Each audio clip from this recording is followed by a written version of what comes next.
Bienvenidos todos a Detox Teológica, en donde el propósito es desintoxicándonos para regresar a una teología reformada. Continuamos. Esta es la sesión 258 y estamos viendo Apocalipsis, capítulo 12. Esta es la parte número 10.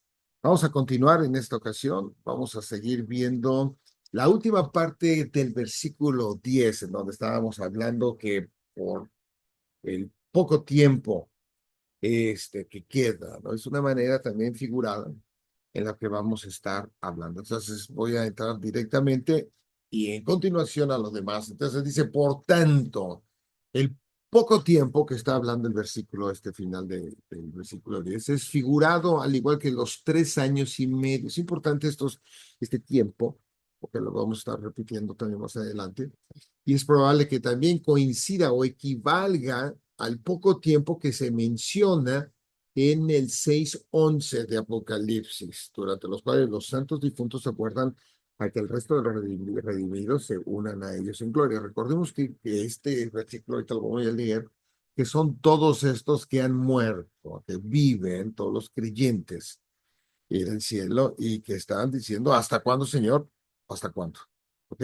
Para que venga el juicio, ¿ok? La terminación y que venga totalmente ya el reino en su estado de consumación.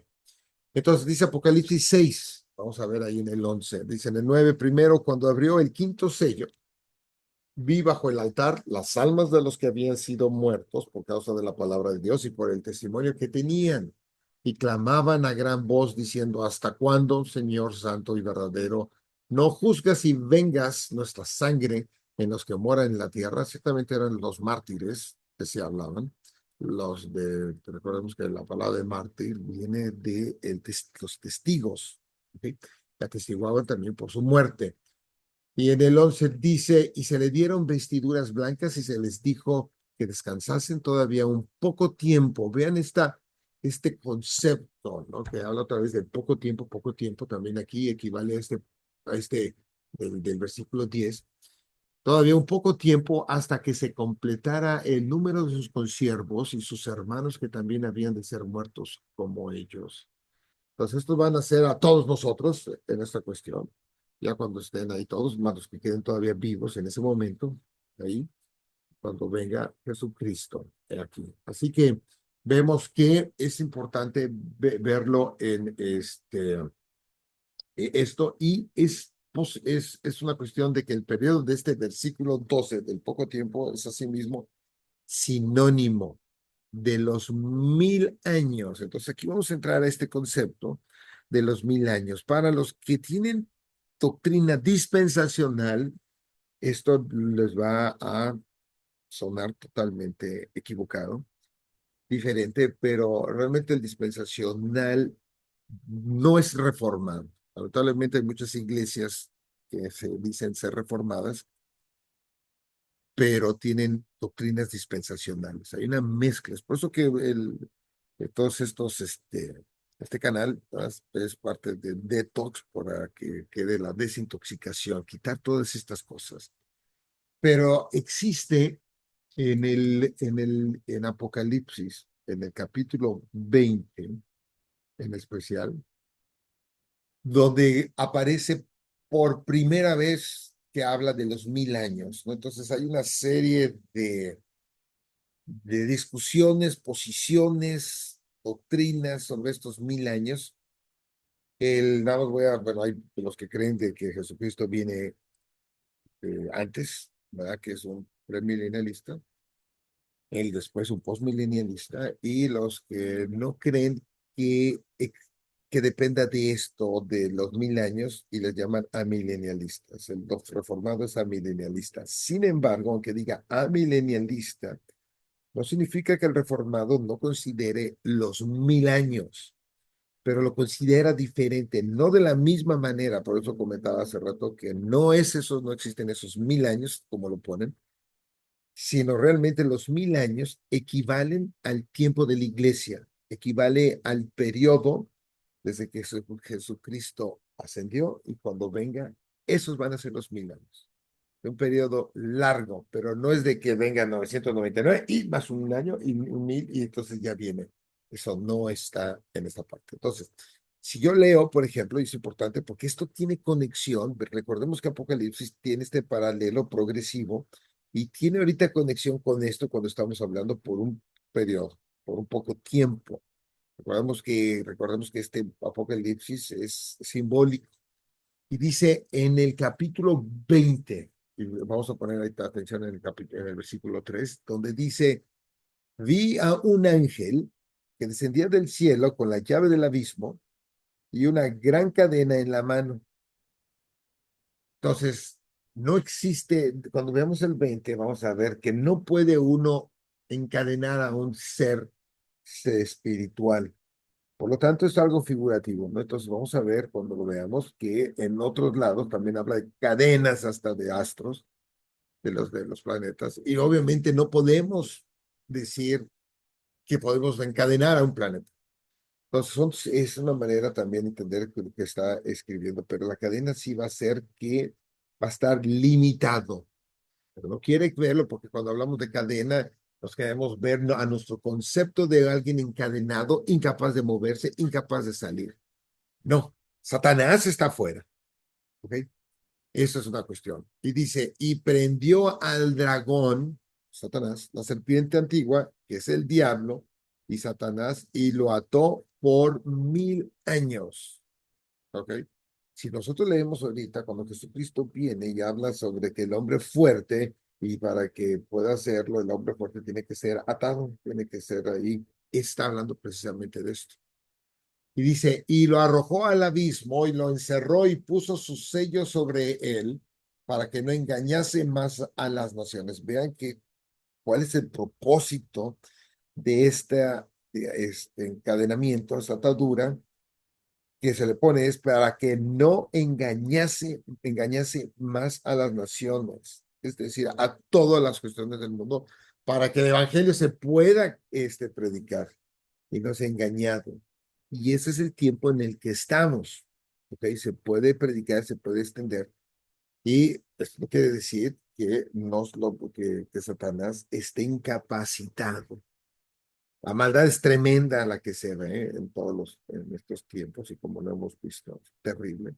Es parte de esta acción. Por eso cuando leemos ahorita en el capítulo 12, cuando que dice, ay de los que moran en la tierra, que es Satanás es echado allá para acabarlos. Olvidemos esa parte, ¿no? Pues nos va a atribular, nos va a estar haciendo problemas. Por eso Jesucristo dice que en este mundo tendréis aflicción. Eso es lo que garantiza Jesucristo. ¿Ok? Para aquellos que quieren escuchar el versículo que sigue, no lo voy a comentar porque siempre, esa es una posición también pietista que, que quieren dar, cuando se habla así, claro, quieren darla como si fuera en otra cuestión de antídoto porque piensan que las personas se van a asustar o se van a condenar o se van a mortificar más si no hay propósito, pero eso realmente está hasta fuera del alcance bíblico, ¿no? Entonces dice, hasta que fuese cumplidos 1000 años. ¿Ok? Y 1000 años hasta que Jesucristo venga. ¿Ok? Y después de esto debe ser desatado por un poco tiempo. Entonces hablamos también este poco tiempo, tanto uno para el otro, pero este poco tiempo es de esos 3 años y medio, en donde Satanás va a ser terrible y viene la apostasía ahí. Pero eso va a ser para los que vayan a quedarse, ¿no? Para los que todavía vivan. Ciertamente todos nosotros moriremos. No creo que ninguno de nosotros vamos a vivir 200 años. Entonces, esto es importante. Ahora bien, y después aquí, es decir, los santos difuntos en el cielo, porque estamos hablando ahorita en el 6:11, del 9 al 11, también reinan ahí triunfalmente. Y eso lo pone, vean el paralelo con el 24, de ahorita lo veremos, al 6, que es la segunda parte, hasta que el resto de sus hermanos y hermanas sufran. Vean la palabra, eso es importante, ¿no? Ahorita hay tantas doctrinas de prosperidad y que Dios te va a decir y te va a decir y todo, y cuando ven alguna calamidad, se derrumban completamente. Pero aquí es hasta que sufran, mueran y se unan a ellos en su gobierno celestial. Eso es importante verlo, porque esto, en primer lugar, no olvidemos que después de la muerte, uno no muere como tal, o sea, el cuerpo se desprende, la muerte es el desprendimiento del alma y el cuerpo, pero el alma vive, ¿ok? Y después vamos a tener nuevamente otro cuerpo, porque nuestra naturaleza es corporal. Por eso nuestro fin no es estar en el cielo, nuestro fin es estar en la tierra, porque pertenecemos al reino de la tierra, con una tierra nueva, cielo nuevo y tierra nueva, que es característica del reino en su estado de consumación. Así que vean el Apocalipsis 2, 20 del 4 al 6, dice, y vi tronos y se sentaron sobre ellos los que recibieron facultad de juzgar, y vi las almas de los decapitados por causa del testimonio de Jesús y por la palabra de Dios. Estos son los mismos santos difuntos que estábamos viendo en el 6, 9, 11. Dice, los que no habían adorado a la bestia, ni a su imagen, y que no recibieron la marca en sus frentes y en sus manos, y vivieron y reinaron con Cristo 1000 años. ¿Ok? 1000 años no quiere decir que, estamos entonces, ahí viene el 1000 años. No, esto es, y los 1000 años es la época, el tiempo de la iglesia. ¿Ok? Pero los otros muertos no volvieron a vivir hasta que se cumplieron 1000 años. Esta es la primera resurrección.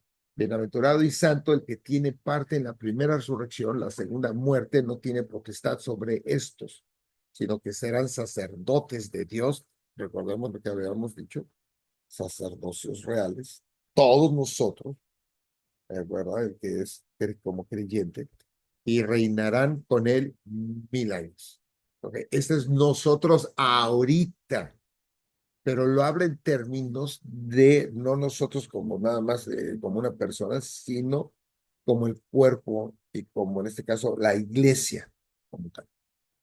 Muy bien, entonces este es el mismo tiempo en que el diablo, fíjense, el mismo lo que está pasando, es encerrado en el abismo donde no puede dañar las almas, fíjense, pero no daña las almas de los santos sellados, es decir, a nosotros.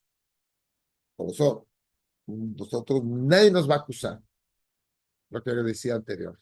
No nos puede acusar nadie, en este caso el acusador, que es Satanás, aunque sí puede dañar sus cuerpos mediante la persecución. Recordemos que hay persecución y o sea, es soltado para hacer daño, pero las almas no. Ok, veamos las dos partes. Y en efecto, el capítulo 12 muestra que aunque el diablo anda, por usarme una expresión, suelto contra la iglesia, en la última instancia no puede frustrar su destino e identidad espirituales y celestiales.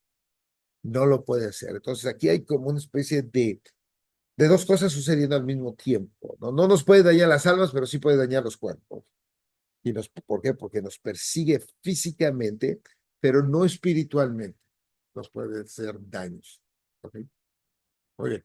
Y daños en el sentido de arrebatar, quitarnos, porque es una cuestión como resultado de una obra que pasa en la cruz. Dado que el reino de Cristo aún no está presente en su estado de plenitud, lo cual hemos comentado ahorita, porque en estado de plenitud, porque el estado de plenitud es el reino consumado. O en consumación, el pueblo de Dios, la iglesia, puede sufrir físicamente o incluso morir. Sin embargo, puesto que está verdaderamente presente en su fase inicial o inaugurada, su victoria final está asegurada, tal como lo estuvo la de Cristo cuando moría en la cruz. Entonces es importante. Jesucristo tenía que morir, o sea, son varios puntos, ¿no? Tenía que morir por los pecados, tenía que, el pecado clavarse en la carne y todo lo demás, etcétera, etcétera. Pero también su sufrimiento está pasando y es igual al pueblo, a toda la iglesia en la actualidad.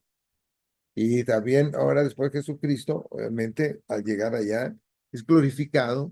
Nosotros también vamos a ser glorificados en esto. Pero es otro estado, no el de ahorita, es hasta cuando Jesucristo venga. Pero es básicamente estamos como que reactuando o pasando lo mismo que Cristo está pasando o pasó.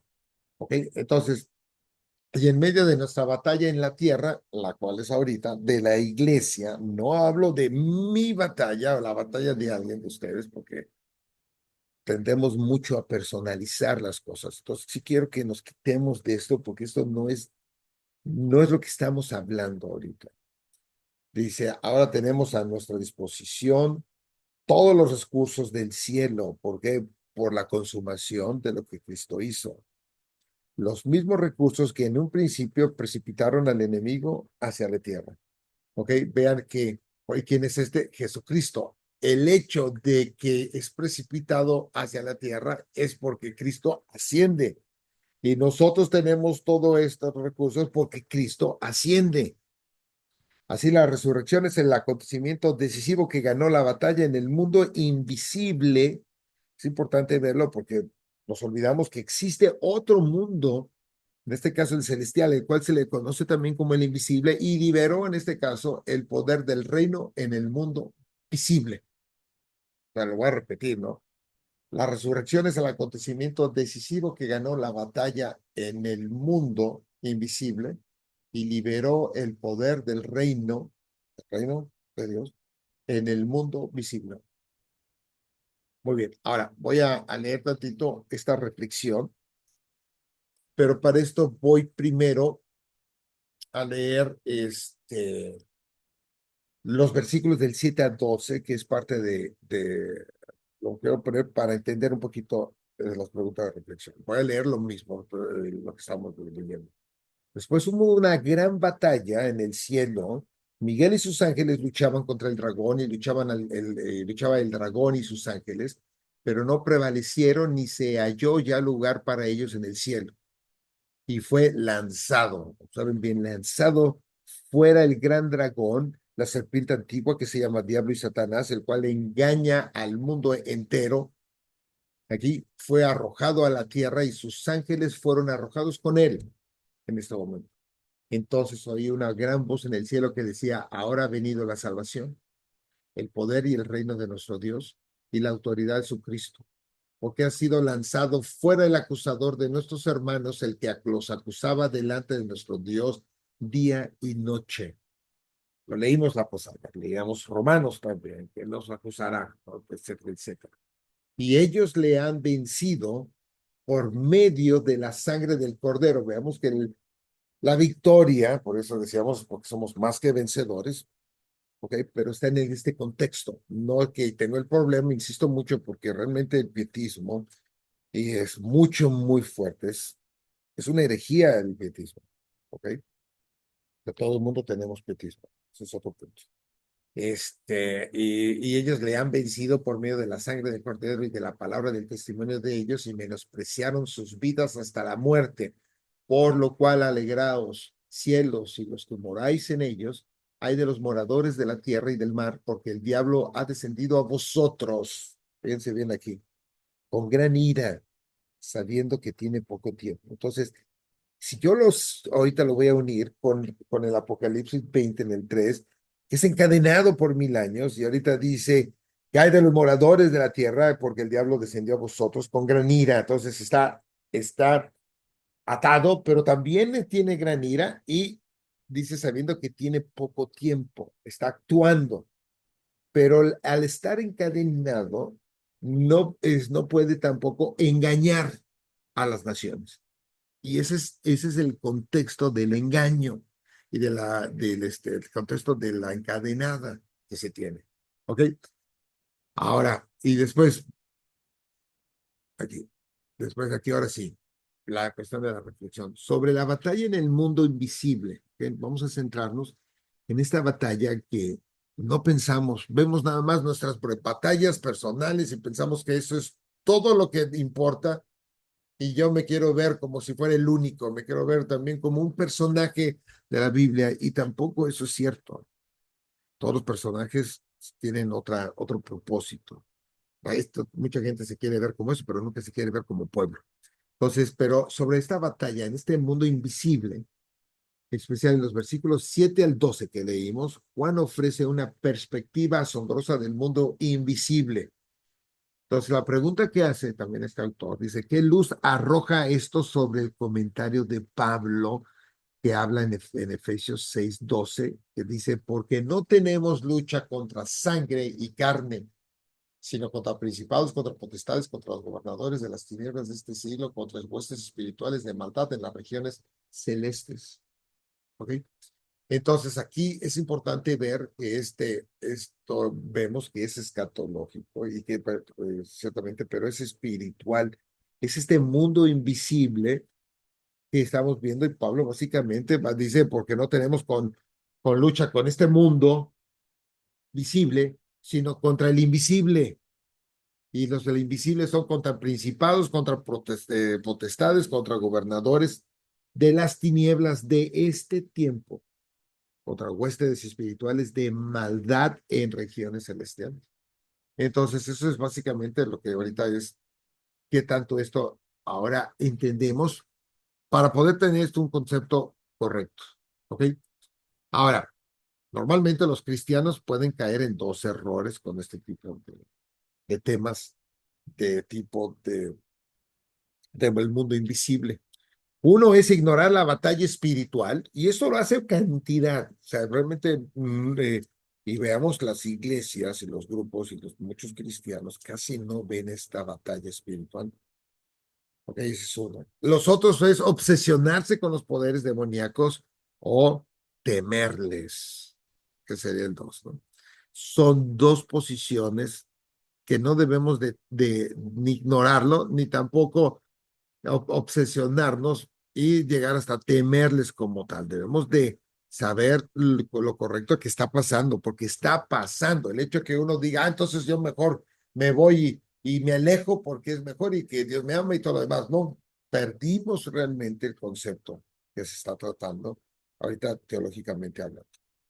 Entonces, ¿cómo nos brindan estos versículos una perspectiva equilibrada? Lo que estoy ahorita comentando, con lo que veíamos, lo que está pasando es no nos puede ser nada en la cuestión de nuestra alma, pero sí la cuestión corporal, atribuir, perseguir. Este concepto es el mismo que Jesucristo pasó, ¿ok? En su vida, ¿no? O sea, fue perseguido, golpeado y todo, y después obviamente pasa. Pero esto también tiene un fondo del Antiguo Testamento que vamos a ver más adelante ahorita. ¿Cómo afrontar la otra pregunta? El ataque del enemigo de Satanás comprendiendo la soberanía de Dios. ¿Ok? Porque mucha gente dice, ¿por qué Dios permite estas cuestiones? Básicamente, Dios permite las cosas. Satanás no puede ser nada que Dios no haya permitido. Esto puede chocar, y más cuando hay persecución, más cuando hay cosas que, que no nos explicamos, ¿no? Dice, ¿de qué manera el desenfreno de Satanás en la tierra es en realidad un reflejo de su derrota en el cielo y un presagio de su perdición definitiva? Aquí es algo para que se piense, pero volvemos otra vez, por ejemplo, en estos versículos que habíamos dicho, ay de los moradores de la tierra, dice, porque Satanás ha sido liberado y dice, porque su tiempo es poco. Entonces, eso debemos de entenderlo y tratar de responder estas preguntas. ¿Cómo es posible que al mismo tiempo que se ha establecido la autoridad de Cristo en el cielo, el diablo tenga libertad para atacar al pueblo de Dios en la tierra con gran furia? Son preguntas importantes, ¿no? Que nuestro pensamiento de tipo de Hollywood, queremos ver que el bueno siempre debe de tener todo, ¿no? El justo sufre, el creyente sufre. Por eso, como pues dice este autor, este, este Peccabil, habla claro y dice que parte de la vida de un cristiano es el sufrimiento. No tanto como ahorita vemos las que bendición y dice, pues ve cómo lo bendice. Esa posición es una posición dispensacional, incorrecta. Entonces, estos versículos presentan una perspectiva de la soberanía absoluta de Dios sobre todas las cosas. Incluso la obra del diablo, de Satanás, se desarrolla únicamente bajo los términos determinados por Dios. Nada más, que sigue siendo esta metanarrativa. Está todo, es digamos, una película, todo conectado, que lo debo de ver del principio hasta el fin. Qué crucial resulta mantener una visión bíblica de la soberanía divina, dado que el pueblo de Dios ciertamente sufrirá durante su vida terrenal. Entonces, es importante verlo bíblicamente, porque es la historia y es el plan de Dios como tal. De todas manera, si lo empiezo a ver en una posición de mi sufrimiento, caigo en el pietismo, mas no bajo una visión bíblica teológica. Dice aquí la última, ¿cómo hallamos consuelo en el hecho de que el gobierno de Dios se ha establecido en el cielo, aun mientras enfrentamos pruebas en la tierra? Porque todavía no está en su consumación, pero el consuelo es que Cristo reina. ¿Ok? Muy bien, entonces aquí la frase última dice, como resultado de la victoria de Cristo sobre el diablo, Dios protege a la comunidad mesiánica, la iglesia, frente al daño que el diablo inflige con furia. Recordemos que esto tiene que está sucediendo porque al final viene el juicio. Sí, y después de esto, Satanás y sus ángeles van a ser enviados al lago de fuego. Pero si yo quiero ver esto antes, estoy entonces alterando lo que está escrito, que al final va a venir y va a haber el juicio y va a ser aventado. ¿Ok? O sea, va a venir eso, pero Dios lo ha permitido. De hecho, leíamos en Apocalipsis cuando Jesucristo habla, estos jinetes, ¿verdad? Todos estos, habla y son seres demoníacos y son enviados por Jesucristo. O sea, aún así, que ese es otro punto que como que queremos que ver de que esto no se mezcla con el otro, ¿no? Jesucristo sigue reinando. Por eso, cuando estábamos hablando de ese tema, yo hacía la pregunta de que si Dios gobierna en el infierno. La verdad es que sí, porque pensar que no, entonces sería un Dios que gobierna todo menos el infierno.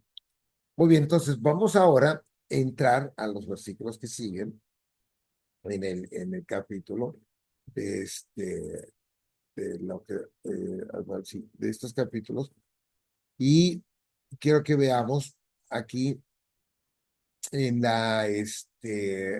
antes de todo, voy a leer porque va a haber un traslape.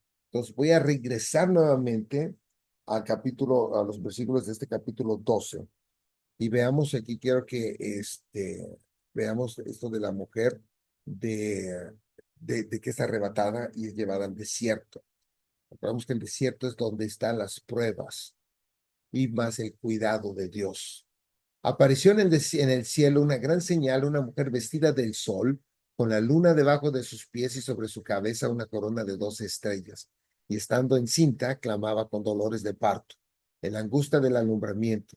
También apareció otra señal en el cielo. He aquí un gran dragón escarlata, que tenía 7 cabezas y 10 cuernos, y en sus cabezas 7 diademas. Y su cola arrastraba la tercera parte de las estrellas del cielo y las arrojó sobre la tierra, y el dragón se paró frente a la mujer, fíjense, que estaba para dar a luz, a fin de devorar a su hijo tan pronto como naciese. ¿Esto dónde pasó? Ok, como estamos comentando, que la mujer aquí no es, en este caso, María, sino es la iglesia. ¿Por qué? Porque en la parte del 2, los últimos, lo que estamos leyendo después al final de este 12, estamos viendo que está hablando de todo esto y que dio luz a más, y a todo a todos al pueblo como tal. Y esto es hablando por eso de la iglesia en su momento de Israel como tal, que después en el Nuevo Testamento, y en especial ahorita en el Apocalipsis, entonces lo que de Israel lo toma la iglesia como tal, y es por eso que la iglesia es de todos estos creyentes. gentiles y judíos. Y dice, y ella dio a luz un hijo varón que regirá con vara de hierro, usted es Cristo, a todas las naciones, y su hijo fue arrebatado para Dios y para su trono. Entonces vean aquí que este, en el anterior dice que, y él, el dragón se paró frente a la mujer que estaba para dar a luz a fin de devorar a su hijo para tan pronto como naciese. Ok, lo quiere matar como tal. Entonces después dice, y su hijo fue arrebatado para Dios y para su trono, y la mujer huyó al desierto, donde tiene lugar preparado por Dios para que ahí la sustenten por 1260 días, estos 3 años y medio. Esto lo vemos, esto de lo que está pasando en Mateo 2, que Mateo lo escribe.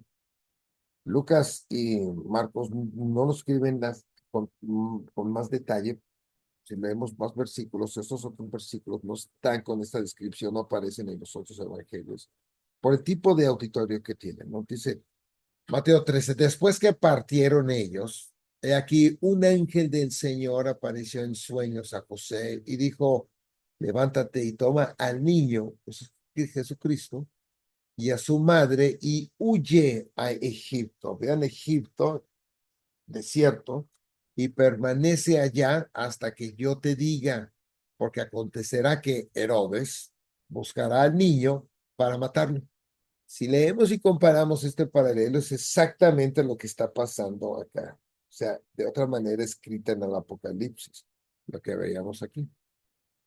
Dice, y el dragón se paró frente a la mujer que estaba para dar a luz a fin de devorar a su hijo tan pronto como naciese, y ella dio a luz un hijo varón que regirá con vara de hierro todas las naciones, y su hijo fue arrebatado. O sea, no lo mata, sino lo saca para Dios y para su trono, y la mujer huyó al desierto donde tiene lugar preparado por Dios, preparado por Dios, perdón, para que ahí la sustente por 1270 días. Entonces, él dice aquí, y vemos a Herodes buscará al niño para matarlo, y él, despertando, tomó de noche al niño y a su madre y se fue a Egipto. O sea, vean esto, ¿no? Parte de Egipto y también de la cuestión del desierto. Entonces, ve aquí, huye a Egipto y va y hace caso y se va a Egipto. Entonces, estos versículos del 5 y el 6, después viene ahorita revisamos al capítulo 12 de Apocalipsis. Y aquí vemos otra vez lo que ya leemos. Vamos a tener que leerlo varias veces, ¿no? Para que sea más familiar. Después hubo una gran batalla en el cielo. Miguel y sus ángeles luchaban contra el dragón y luchaban después de que es tomado, ¿no? Y lo sacan. Después de que lo llevan apartado al desierto, hay todo Miguel y sus ángeles luchaban contra el dragón, luchaban el dragón y sus ángeles, pero no prevalecieron, ni se halló ya lugar para ellos en el cielo, y fue lanzado fuera el dragón, la serpiente antigua que se llama Diablo, Satanás, el cual engaña al mundo entero, fue arrojado a la tierra y sus ángeles fueron arrojados con él. Entonces hay una gran voz en el cielo que decía, ahora ha venido la salvación, el poder y el reino de nuestro Dios y la autoridad de su Cristo.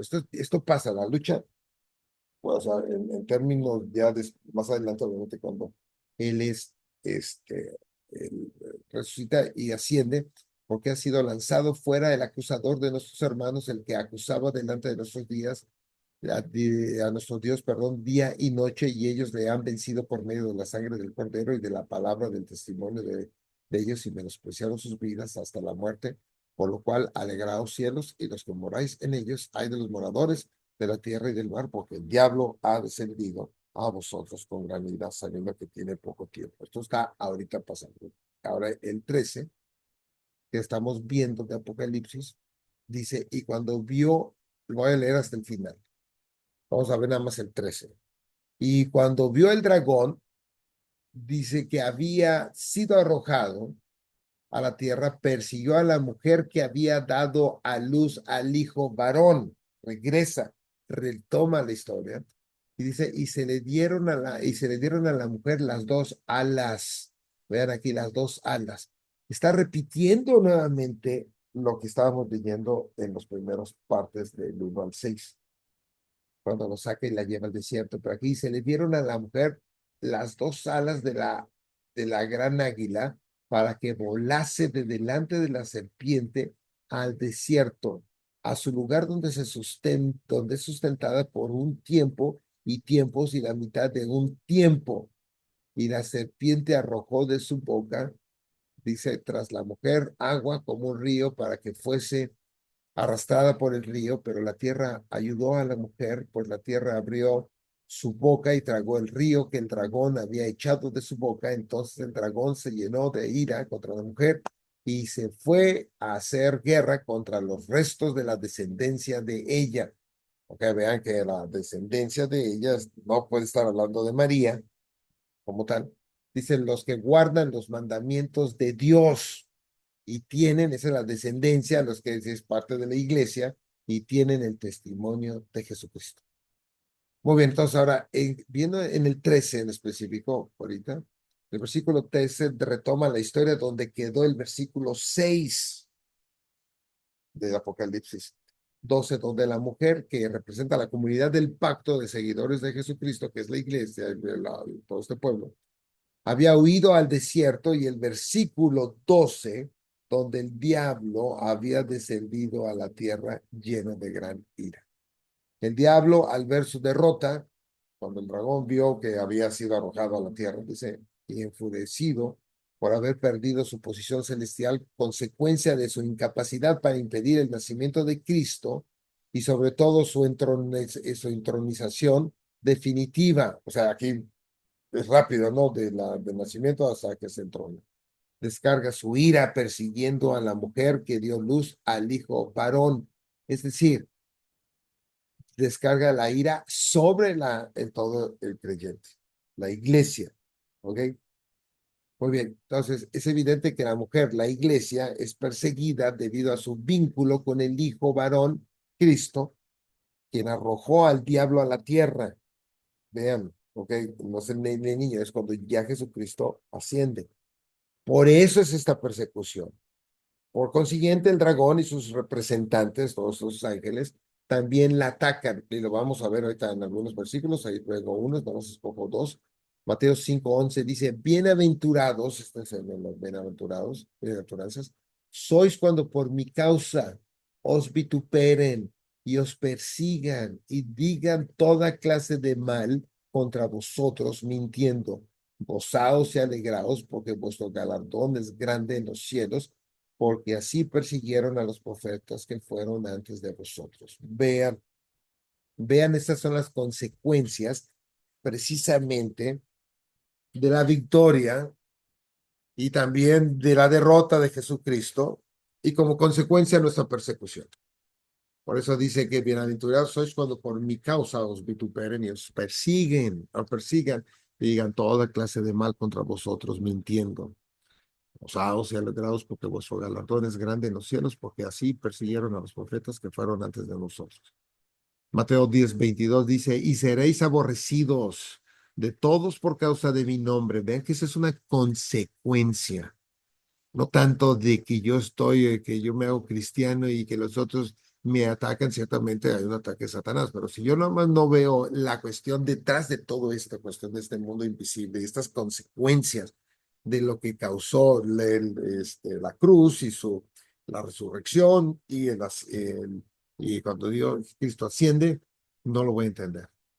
Y dice entonces, seréis aborrecidos de todo por causa de mi nombre, más el que persevere hasta el fin, este será salvo. Cuando os persigan en esta ciudad, huid a la otra, porque de cierto os digo que no acabaréis de recorrer todas las ciudades de Israel antes de que venga el Hijo del Hombre. Primera de Pedro 4:14, vean también que dice, amados, no os sorprendáis del fuego de prueba. Vean que se dice siempre acerca de la persecución y de las pruebas. Por eso esta doctrina de la prosperidad es una herejía total. Y muchos también estamos en las iglesias hablando de una manera general, ¿verdad? Se predica incorrectamente. Dice, del fuego de prueba que os ha sobrevenido, como si alguna cosa extraña os aconteciese, sino que, dice, sino gozaos por cuanto sois participantes de los padecimientos de Cristo, para que también en la revelación de su gloria os gocéis con gran alegría. Vean que esto es escatología. El 14, si sois vituperados por el nombre de Cristo, sois bienaventurados porque el glorioso Espíritu de Dios reposa sobre vosotros. Ciertamente de parte de ellos, Él es blasfemado, pero por vosotros es glorificado.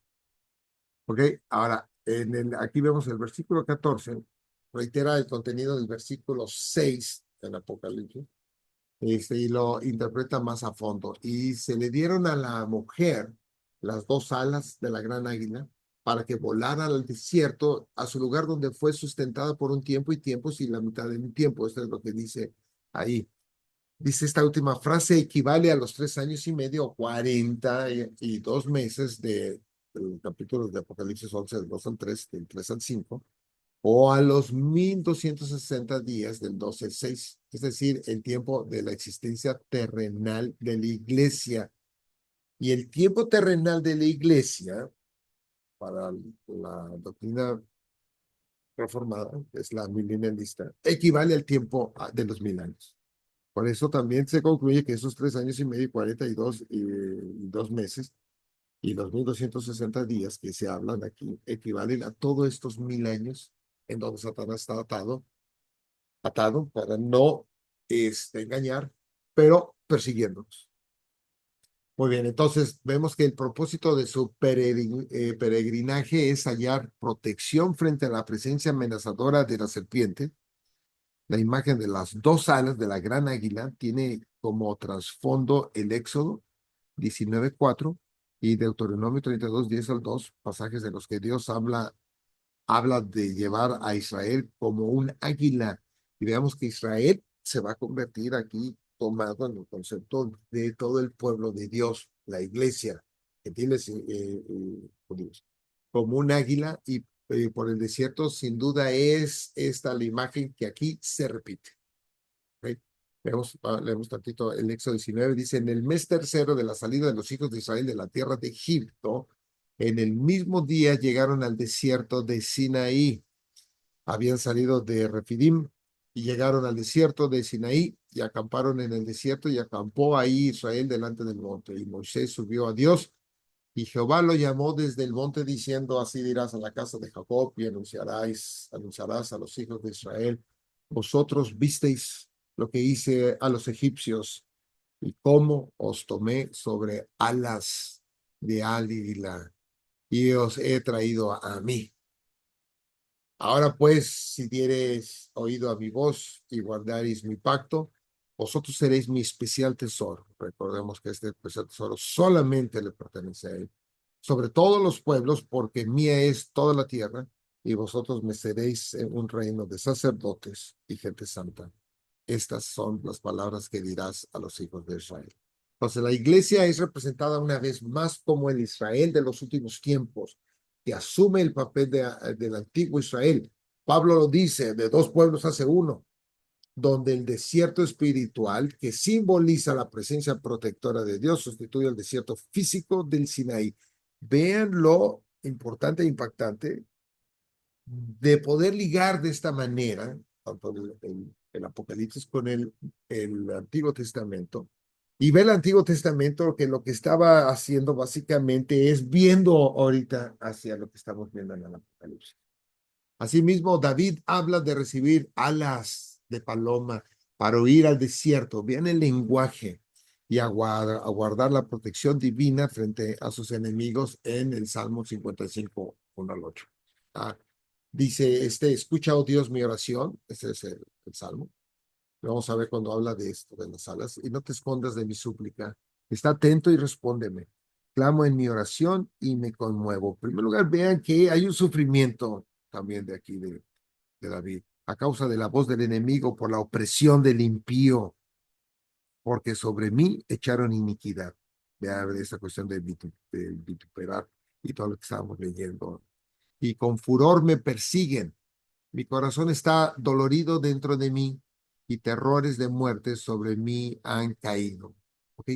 Vemos que todo esto ciertamente, vemos cómo está en relación a este pasaje. Y dice después, temor y temblor vinieron sobre mí y terror me ha cubierto. Y dije, ¿quién me diese alas como de paloma? Volaría yo y descansaría, ciertamente huiría lejos, moraría en el desierto. Y aquí habla Selah. Recordamos que Selah es una palabra para reflexionar, para dar un proceso y reflexionar en lo que se ha dicho. Me apresuraría a escapar del viento borrascoso de la tempestad. Vean que está sufriendo, ¿no? Entonces, pero tal vez lo más significativo como trasfondo de este versículo sea la profecía de Isaías de que en el desierto el pueblo del Dios recibirá alas como de águila cuando Él venga a librarlo en los últimos días. Y este es un versículo muy conocido, lo vamos a leer ahorita, de Isaías 40, 27, 31. Así Dios fortalecerá y sustentará a la iglesia en su peregrinaje por el desierto del mundo. Lo hace proveyendo maná, tal como lo hizo en el desierto del Sinaí. Este maná es Cristo, ¿ok? Ahora bien, para terminar, nos voy a leer y es un versículo que también quiero que, teniendo este trasfondo, principalmente de lo que estamos hablando, de esta persecución y de que en el desierto el pueblo de Dios recibirá alas como de águila y nos va a fortalecer y sustentará en estos tiempos como iglesia, como cuerpo. Y dice el 27 en adelante, ¿por qué dices, oh Jacob, bueno, es que Israel, y hablas tú, Israel, mi camino está escondido de Jehová y de mi Dios pasó mi juicio? ¿No has sabido, no has oído que el Dios eterno es Jehová, el cual creó los confines de la tierra? No desfallece ni se fatiga con cansancio, y su entendimiento no hay quien lo alcance. Él da esfuerzo al cansado y multiplica las fuerzas al que no tiene ningunas. Los muchachos se fatigan y se cansan. Los jóvenes flaquean y caen, pero los que esperan a Jehová tendrán nuevas fuerzas, levantarán las alas como las águilas, correrán y no se cansarán, caminarán y no se fatigarán. Esta es la interpretación y la aplicación correcta y no nada más verlo de una cuestión de dar de personal, nada más, piensas. ¿Ok? Este tiene más todavía. Los invito a que continúen leyendo, repitan el estudio. Hay demasiada cuestión de información y continuaremos con el siguiente versículos para terminar después el capítulo 12.